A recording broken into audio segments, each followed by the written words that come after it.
Bismillahirrahmanirrahim. Assalamualaikum warahmatullahi wabarakatuh. Selamat pagi semuanya. Selamat pagi calon-calon pemimpin semua. Bagaimana kabarnya? Semoga semua dalam keadaan sehat ya. Baik, saudara-saudara, kali ini kita akan lanjutkan diskusi kita mengenai akuntansi internasional. Dan pada kesempatan hari ini kita akan membahas tentang mengapa harus dilakukan adopsi IFRS, baik itu di level dunia maupun di Indonesia. Jadi judul materi kita hari ini adalah sejarah adopsi IFRS di dunia dan di Indonesia. Kita mulai ya. Mengapa harus mengadopsi standar global akuntansi internasional? Yang pasti bahwa adopsi standar global ya untuk akuntansi internasional itu adalah keinginan stakeholder. Siapa saja yang ada di dalam di situ? Mengapa mereka ingin mengadopsi standar global bagi keseluruhan pelaku ekonomi yang ada di dunia? Stakeholder yang dimaksud di sini adalah negara-negara G20 bersama-sama dengan organisasi internasional, bersama-sama dengan pemerintahan di suatu negara, asosiasi bisnis, investor, anggota profesi akuntansi, semuanya mendukung adanya satu standar global dengan kualitas tinggi. Jadi seperti itu, ya, single high quality accounting standard, global accounting standard. Jadi itu keinginan mereka, ingin memiliki satu standar akuntansi global yang berkualitas tinggi bagi semua negara. Jadi itu alasan utamanya, ya. Nah, coba kita ingin tahu apa pendapat mereka, mengapa mereka sangat antusias untuk memiliki satu standar akuntansi yang berlaku global atau di seluruh dunia. Kita coba lihat masukan ya, ataupun mungkin pendapat ya dari World Bank. Ini disampaikan di tahun 2017. World Bank mengatakan, the World Bank has been a long supporter of work to develop a single set of high quality global accounting standard. Jelas sekali bahwa ya Bank Dunia ya itu sudah lama memimpikan dan dia ya menganggap bahwa mereka adalah supporter utama ya untuk bisa bekerja bersama-sama menghasilkan satu a single set of high quality global accounting standard. Itu untuk World Bank. Kemudian organisasi dunia lainnya yang ada di Amerika ya, itu adalah FSB, Financial Stability Board. Ini malah lebih awal dia mengungkapkan supportnya ya di tahun 2015. FSB mengatakan bahwa the FSB reiterated its support for a single set of high quality global accounting standard. Jadi it's quite similar opinion ya antara World Bank dengan FSB. Jadi sama persis pendapatnya. Terus bagaimana dengan para pemimpin-pemimpin G20? Ya, di dalam deklarasi tahun 2012 mereka bersama-sama mendeklarasikan mengungkapkan bahwa we support continuing work to achieve convergence to a single set of high quality accounting standard. Jadi mereka berdeklarasi bersama-sama mengatakan bahwa ya, secara terus-menerus mereka akan bekerja bersama-sama untuk mencapai satu standar accounting yang berlaku global. Nah, kenapa? Kenapa kok harus IFRS? Kenapa? Ya. Jadi sebenarnya banyak ya yang melatar belakangi kenapa harus IFRS. Seingat saya di pertemuan awal kemarin sempat saya singgung kenapa harus IFRS. Ya. Nah, yang pertama yang melatar belakangi adalah adanya isu-isu keuangan dan ekonomi global yang ada di dunia. Nah, itu ditunjukkan atau dibuktikan kasus-kasus dunia ya, perusahaan kelas atas yang tiba-tiba itu kolaps ya. Akhirnya itu membuat sebuah kesimpulan bahwa bagaimana laporan keuangan yang disampaikan dengan hasil audit semacam itu? Kenapa kok mereka bisa menghadapi situasi seperti ini? Karena terlalu pendek bagi mereka ketika opini auditor mengatakan fairly, ya, dari misstatement 3 bulan 4 bulan setelah itu Enron guling, Enron lobo. Nah, itu. Terus bagaimana informasi yang disajikan yang sudah diaudit itu akhirnya itu ya, tidak bisa terkonfirmasi, informasi tersebut dianggap seperti itu, ya. Kemudian ada kasus-kasus lain yang ada di dunia, ya, hampir di penjuru dunia bersamaan dengan kasus Enron itu muncul berbagai macam kasus yang serupa, ya. Ada Palmalak, ada, ya, macam-macam, ya, kasusnya yang ada di Eropa, Australia, kemudian yang ada di Kanada, Amerika, dan sebagainya. Kemudian alasan yang kedua adalah seperti yang tadi saya sampaikan, ya, di awal, bahwa adanya tuntutan globalisasi dengan munculnya pasar modal berskala regional dan global. Jadi dunianya itu sudah berubah. Pasar itu tidak hanya berlaku di satu negara, ya. Pasar itu berlaku itu mengglobal. Kita bisa melakukan transaksi di mana saja. So it seems like borderless, tidak ada batasan antara satu negara dengan negara lain. Sehingga ini kayaknya tuntutan ini yang memang harus bisa mewadahi, ya. Dan, ya, dipercaya bahwa IFRS akan bisa membantu untuk menjawab, ya, masalah-masalah dan tantangan yang selama ini belum bisa terjawab. Kemudian yang ketiga, ya, adalah persyaratan dari lembaga internasional. Nah, seperti yang tadi, ya, ADB, IFAD, World Bank, itu sekarang, ya, selalu mensyaratkan kepada negara-negara di dunia ketika mereka ingin mengadakan satu kerjasama, ya, proyek atau pekerjaan atau apapun itu mereka meminta adanya standarisasi laporan yang bisa diterima oleh siapapun yang membaca laporan itu. Jadi yang bisa diterima secara global. Nah, karena alasan inilah, ini 3 alasan utama, ya, walaupun mungkin ada banyak sekali alasan-alasan yang lebih detail di sana, kenapa kita harus mengadopsi IFRS, tapi utamanya adalah ini. Nah, apa yang bisa dihasilkan dari mengadopsi IFRS? Benefitnya IFRS accounting standard itu apa?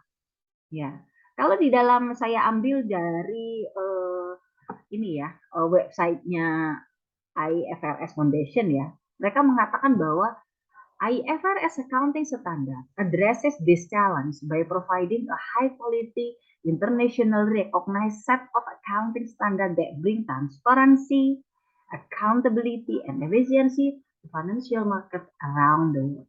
Jadi ada 3 kunci utama di sini. Dengan mengadopsi IFRS diharapkan bahwa secara transparan, ya, standar akuntansi dengan pendekatan IFRS akan menghadirkan keterbukaan, meningkatkan komparabilitas internasional dan kualitas keuangan yang memungkinkan para investor dan pelaku ekonomi global, ya, membuat keputusan-keputusan secara efisien dan informasi tersebut terkonfirmasi, ya. Kenapa? Karena bisa dibandingkan, comparable, ya. Kemudian transparan juga. Seperti itu. Kemudian aspek yang kedua atau keyword yang kedua adalah accountability. Dengan standar akuntansi IFRS, ya, akan memperkuat pertanggungjawaban keuangan, ya, dengan mengurangi kesenjangan antara informasi yang didapatkan oleh investor dari informasi yang disajikan oleh manajemen perusahaan. Ya, jadi dengan standar ini bisa menyajikan akuntabilitas yang menjadi bagian dari tanggung jawab manajemen. Nah, selain itu IFRS juga, ya, memberikan manfaat bagi regulator di satu negara yang ada di dunia di dalam membuat kesimpulan tentang laporan keuangan tersebut. Kemudian yang ketiga adalah bahwa manfaat IFRS itu menyajikan efisiensi. Dalam bentuk apa? Standar IFRS ini memberikan kontribusi pada efisiensi ekonomi, membantu investor mengidentifikasi adanya peluang dan resiko yang ada di dunia, sehingga akan bisa meningkatkan alokasi modal.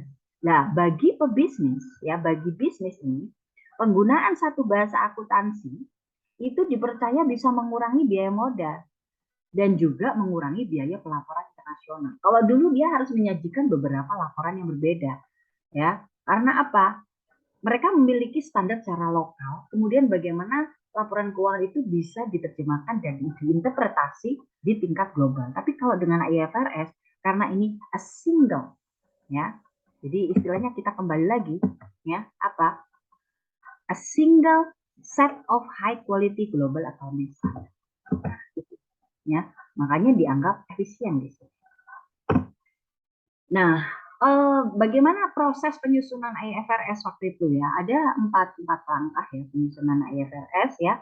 Ini kita lihat pertama bahwa IFRS itu didirikan oleh IASB ya, International Accounting Standard Board ya.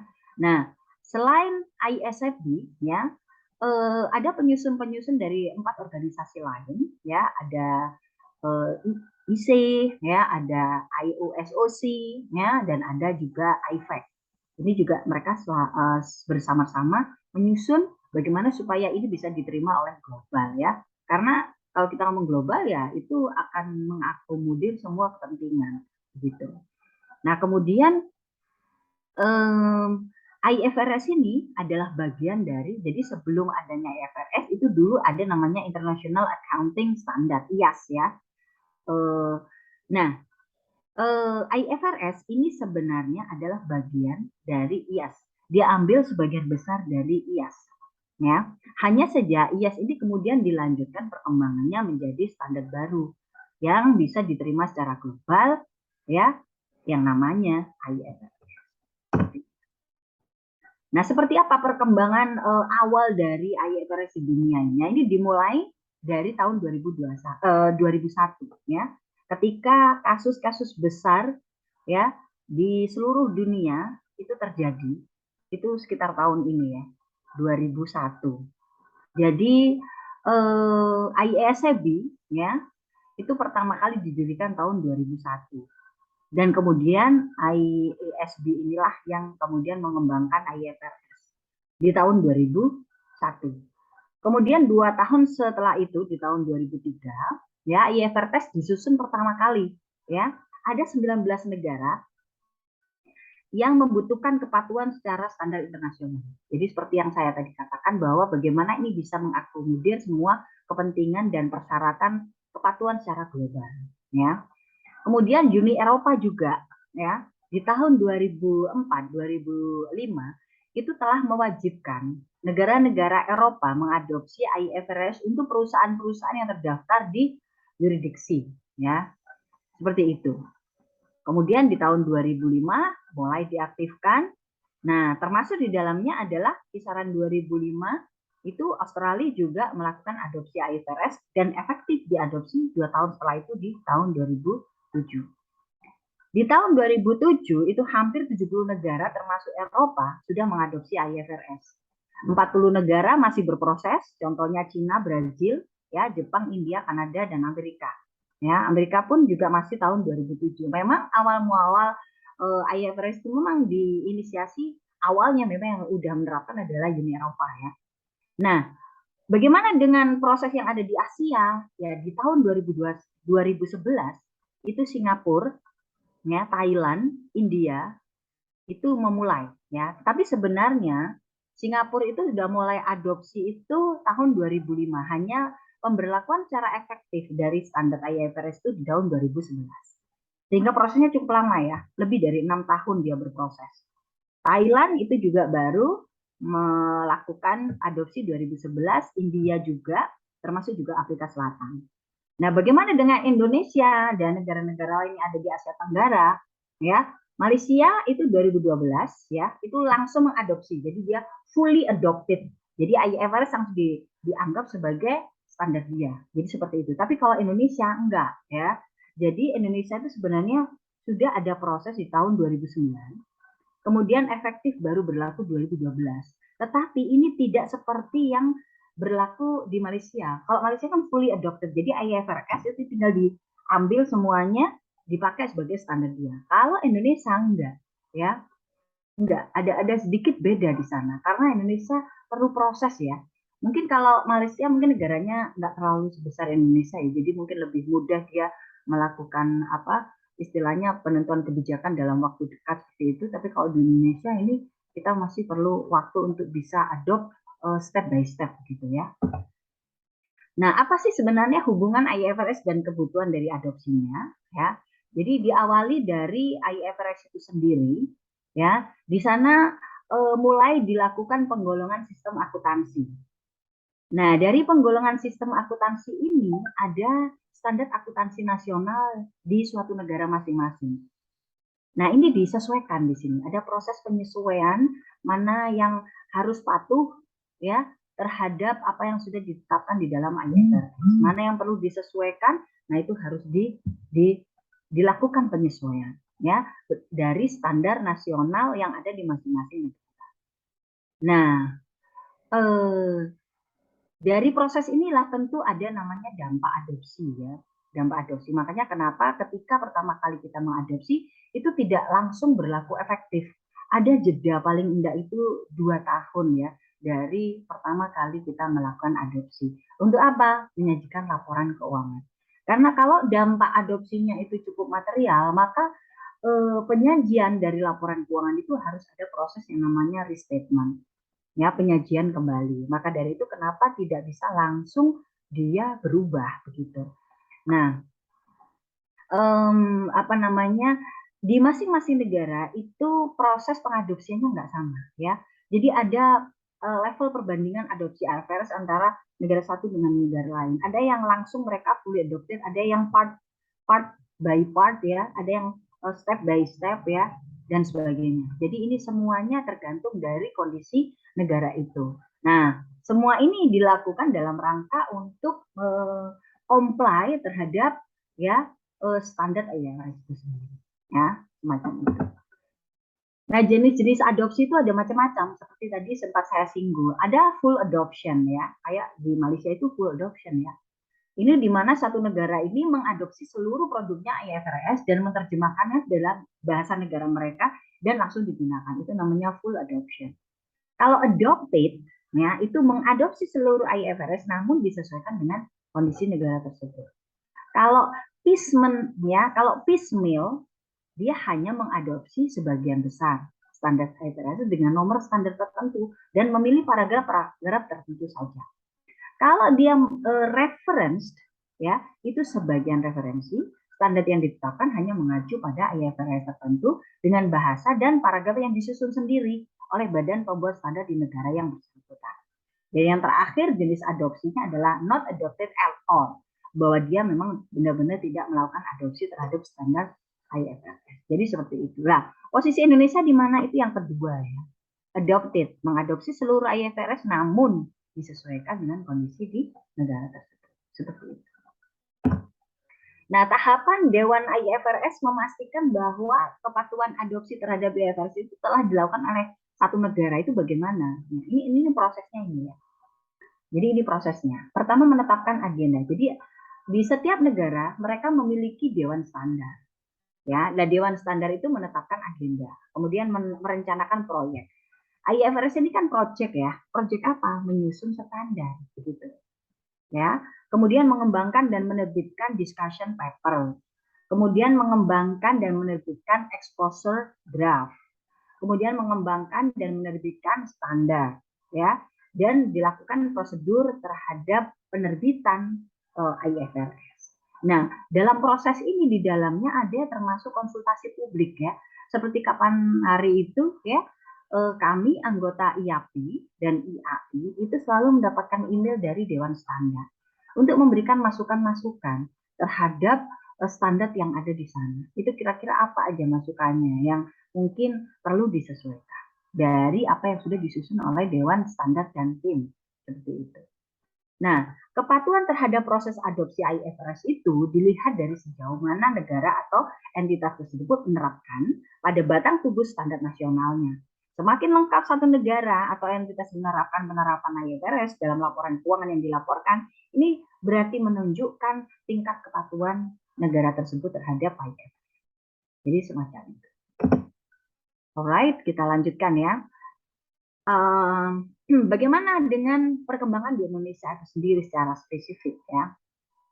Tadi di awal ketika kita menunjukkan proses tahapan tentang apa namanya proses adopsi yang ada di dunia, ya Indonesia mengadopsi itu secara efektif, maksudnya berlaku secara efektif 2012.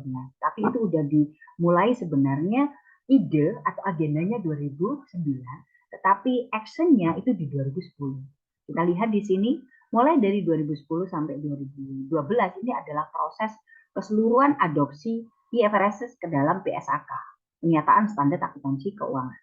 Mulai dari persiapan infrastruktur yang diperlukan sampai pada penerapan agenda-agendanya apa aja, ya.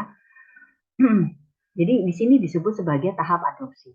Kemudian tahap persiapannya seperti apa? Penyelesaian dari infrastruktur tadi. Infrastruktur itu ya termasuk timnya, termasuk apa namanya draftnya standar itu ya, exposure draft dan sebagainya. Nah ini mulai dari penerapan standar, walaupun dia memang keseluruhan dari versi adopsi di PSAK, tapi dilakukan secara bertahap, ya. Kenapa? Karena kita beda bahasa, ya. Jadi, kalau beda bahasa itu kan butuh waktu ya untuk menginterpretasikan. Nah, ini adalah tahap persiapan. Nah, tahap 2012 adalah tahap implementasi, lanjutan dari penerapan secara bertahap PSAK yang berbasis IFRS.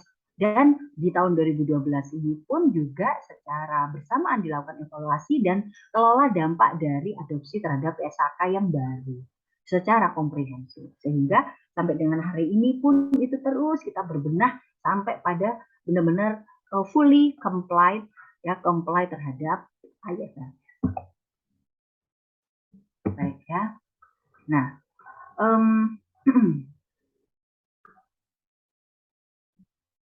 di dalam setiap proses itu pasti ada namanya proses konvergen.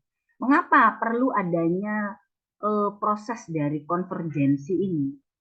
Yang pertama karena adanya perbedaan karakteristik di setiap negara, ya termasuk Indonesia. Nah itu makanya kita perlu konvergensi, ya, perlu penyusuan, perlu adaptasi.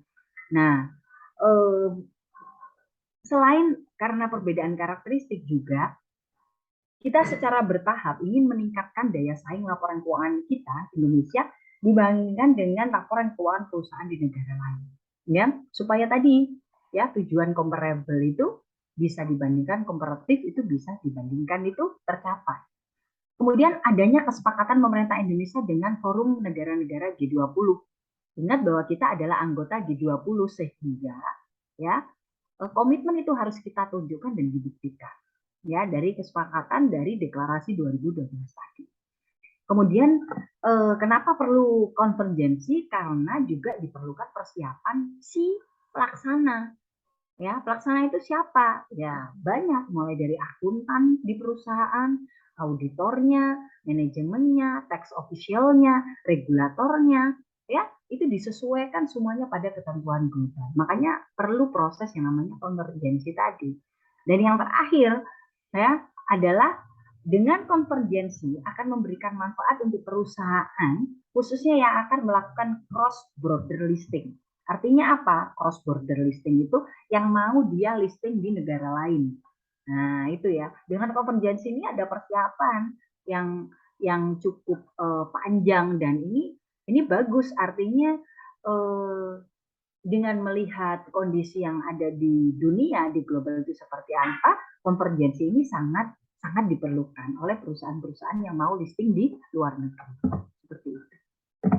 Nah, itu seperti ya gambaran tentang bagaimana sejarah ya di dunia maupun di Indonesia proses dari adopsi IFRS. Baik ya, kita bisa lanjutkan diskusi kita nanti. Kita akhiri dulu untuk penyampaian materinya.